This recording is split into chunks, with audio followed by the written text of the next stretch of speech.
সীমান্ত টিভি 24 এর পক্ষ থেকে আপনাদের সবাইকে স্বাগতম। খবর পড়ছি আমি সোহাগী আক্তার।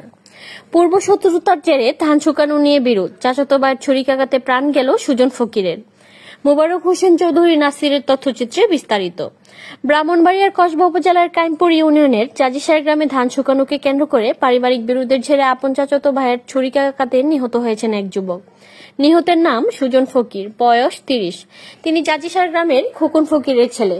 ঘটনাটি ঘটে বৃহস্পতিবার 1 মে সকাল 10টার দিকে। স্থানীয় সূত্রে জানা যায়, ধান শুকানো নিয়ে কথা কাটাকাটির এক পর্যায়ে সুজন ফকিরকে ছুরিকাঘাত করেন তার আপন চাচাতো ভাই শাওন ফকির, যিনি একই গ্রামের মৃত লিটন ফকিরের ছেলে। ঘটনার পর গুরুতর আহত অবস্থায় সুজনকে হাসপাতালে নেওয়ার পথে তিনি মারা যান। খবর পেয়ে কসবা থানার পুলিশ দ্রুত ঘটনাস্থলে পৌঁছে নিহতের মরদেহ থানার হেফাজতে নেয় এবং ঘটনাস্থল থেকে একটি দেশীয় ধারালো অস্ত্র উদ্ধার করেন। স্থানীয়দের দাবি, শাওন একজন মাদকাসক্ত ও বেপরোয়া প্রকৃতির লোক। তিনি এর আগেও পারিবারিক কলহে জড়িয়ে পড়েছিলেন এবং নিহত সুজনের পরিবারের সঙ্গেও তার পুরনো শত্রুতা ছিল। নিহত সুজন ছিলেন তার পরিবারের একমাত্র উপার্জনক্ষম ব্যক্তি। তার স্ত্রী ও 2টি ছোট সন্তান রয়েছে। তার মৃত্যুর খবরে এলাকায় শোকের ছায়া নেমে আসে এবং গ্রামে চরম উত্তেজনা বিরাজ করছে। এলাকাবাসী দ্রুত হত্যাকারী শাওনকে গ্রেফতার করে আইনের আওতায় আনার জোর দাবি জানান। এ বিষয়ে কসবা থানার officer in charge OC Mohammad Abdul Kader বলেন, প্রাথমিকভাবে জানা গেছে ধান শুকানো নিয়ে পারিবারিক বিরোধের জের ধরেই এই হত্যাকাণ্ড ঘটে।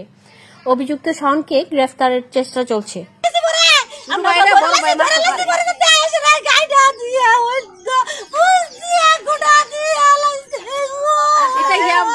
আসলে আপনি যেমনটি বলছেন, আসলে এখানে কিন্তু একটা হত্যাকাণ্ডের ঘটনা ঘটছে সকাল 9টার দিকে। হত্যাকাণ্ডের ঘটনাটা আমরা শুনলাম যে এখানে আপন চাচাতো ভাই যাকে হত্যা করা হয়েছে তার নাম হলো সুজন ফকির।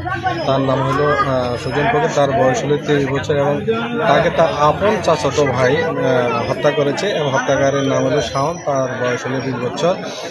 আপনারা তো শুনেছেন যে এখানে সিম্পল একটা ঘটনাকে, অর্থাৎ ধান শুকানোকে কেন্দ্র করে একই উঠান পাশাপাশি হত্যাদের ধান শুকানোকে কেন্দ্র করে ঝগড়া হয়। ঝগড়ার মধ্যে তাকে এক পর্যায়ে ছুরি দিয়ে স্টেপ করা হয়, হাসপাতালে নেওয়ার পথে সে মারা যায়।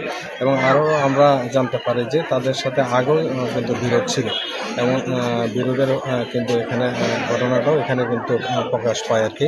তো আইনগত ব্যবস্থা গ্রহণ অব্যাহত। আমরা অভিযোগ সাপেক্ষে অবশ্যই আইনগত ব্যবস্থা গ্রহণ করা হবে এবং আমরা আসামিকে ইনশাল্লাহ গ্রেপ্তারের জন্য আমরা অলরেডি আমাদের টিম ইনশাল্লাহ নিয়োগ করে দিয়েছি। আশা করি ইনশাল্লাহ আমরা তাকে দিতে পারতে পারি।